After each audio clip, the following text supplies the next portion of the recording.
सलामती कौंसिल के इजलास में इसराइली नुमाइंदे के रिमार्क्स पर पाकिस्तान का करारा जवाब। सफीर पाकिस्तान आसिम इफ्तिखार ने इजलास में इजहार ख्याल करते हुए कहा कि शुक्रिया जनाब सदर, मुझे कुछ तबसरों का जवाब देने के लिए बात करने पर मजबूर होना पड़ रहा है। इन्होंने कहा कि इसराइल के नुमाइंदे ने शायद आज की बहस में तमाम काउंसिल अरकान और दीगर मुकर्रीन की बात तवज्जो से नहीं सुनी। इन्होंने कहा कि हमारी राय में ये नाकाबिल कबूल बल्कि मुज़हिका खेज है कि एक जाहरे काबिज अक़वाम मुत्तहिदा के चार्टर और बैनुल अक़वामी कानून का मुसलसल खिलाफ वर्जी करने वाला मुल्क यानी इसराइल इस ऐवान का गलत इस्तेमाल करे और इस काउंसिल के तकद्दुस की तौहीन करे। आसिम इफ्तिखार ने कहा कि ये पहला मौका नहीं है दूसरों पर उंगलियां उठाना है और बेबुनियाद इल्ज़ामात लगाना दरअसल अपनी ही गैर कानूनी कार्रवाइयों और बैनुल अक़वामी कानून की खिलाफ वर्जियों को छुपाने की एक कोशिश है।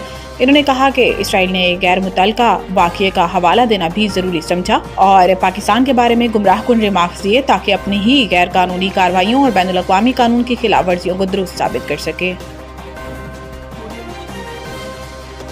कतर समझता है कि इसके साथ धोखा हुआ है और मामला अब फ़लस्तीन से आगे बढ़ेगा। वज़ीर दिफा ख्वाजा आसिफ का कहना है कि कतर समझता है कि इसके साथ धोखा हुआ और कतर में यह एहसास है कि मामला अब फ़लस्तीन से आगे बढ़ेगा। वज़ीर आज़म के हमरा अमीर कतर से मुलाकात में मौजूद वज़ीर दिफा ख्वाजा आसिफ ने गुफ्तगू करते हुए कहा कि कतर पर हमले के मामले पर सदर ट्रंप की नाराज़गी काफ़ी नहीं है। अरब ममालिक को अब यह एहसास हो रहा है कि अमेरिका की पहली और आखिरी तरजीह इसराइल है। ख्वाजा आसिफ ने कहा कि कतर समेत पूरी अरब दुनिया ये समझती है कि उनके साथ धोखा हुआ और वहाँ ये एहसास पाया जाता है कि मामला अब सिर्फ फ़लस्तीन तक महदूद नहीं रहेगा बल्कि आगे बढ़ेगा। ये मसला मुस्लिम उम्मा को हल करना पड़ेगा। इनका कहना था कि अगर खित्ते में अमन कायम हो जाए तो इसराइली वज़ीर आज़म नेतन्याहू एक दिन के लिए भी इक़्तिदार में नहीं रह सकते। जब तक जंग जारी रहेगी नेतन्याहू इक़्तिदार जीतता रहेगा।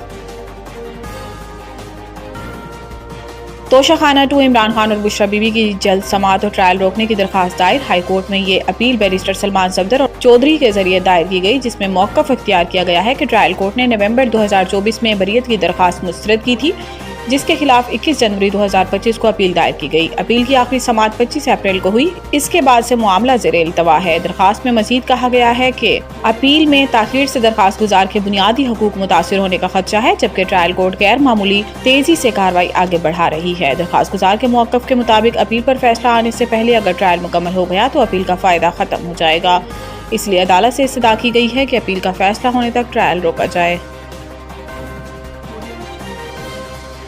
वज़ीर आज़म ने सैलाब ज़दा इलाकों के बिजली बिलों में रिलीफ के लिए IMF से राब्ते की हदायत कर दी। ज़राए का कहना है कि वज़ीर आज़म ने वज़ारत ख़जाना के हुक्काम को सैलाब ज़दा इलाकों में रहने वाले अफराद के बिजली बिलों में एक माह के अस्तस्ना पर IMF से राब्ते की हदायत की है। ज़राए के मुताबिक वज़ीर आज़म ने इस मौका पर कहा कि वज़ारत ख़जाना अब IMF के साथ इस मुमकिन रिलीफ से बातचीत करे। बातचीत का मकसद सैलाब ज़दा इलाकों में लोगों को फौरी रिलीफ दिया जा सके। ज़राए ने बताया कि शहरों या देहात ये रिलीफ पूरे पाकिस्तान के सैलाब ज़दा इलाकों में दिया जाएगा। इससे काबिल चेयरमैन PP बिलावल भुट्टो ने भी हुकूमत से सैलाब मुतासरा इलाकों में किसानों के बिजली बिल मुआफ़ करने का मुतालबा किया था। ताहम वज़ीर आज़म ने सैलाब के सबब मुल्क में ज़रई और मौसमियाती एमरजेंसी नाफिज करने का ऐलान किया है।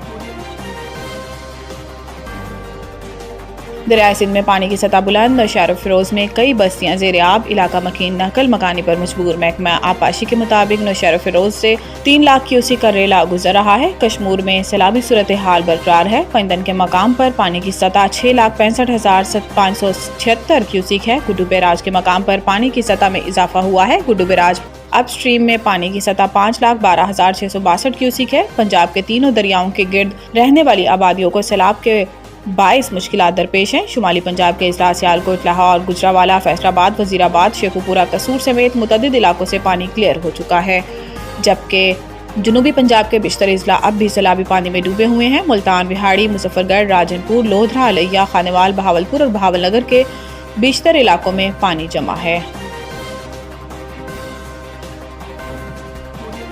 एशिया कप T20 पाकिस्तान अपना पहला मैच आज ओमान के खिलाफ खेलेगा। ओमान के खिलाफ पाकिस्तान के मैच को भारत के खिलाफ इतवार के बड़े मुकाबले से कबल वार्म अप के तौर पर देखा जा रहा है। इस मैच से कबल पाकिस्तान क्रिकेट टीम के हेड कोच माइक हेसन ने दुबई की पिच का मुआयना किया और प्रेस कॉन्फ्रेंस से उसे बैटर्स के लिए साजगार करार दिया। हेसन का कहना था कि पाकिस्तानी टीम में मल्टी स्किल्स खिलाड़ी मौजूद हैं। दूसरी जानिब ओमान की टीम के कप्तान जदेंद्र सिंह ने प्रेस कॉन्फ्रेंस में कहा कि पाकिस्तानी टीम का ओमान से कोई मुकाबला नहीं है, मगर T20 फॉर्मेट में कुछ भी हो सकता है।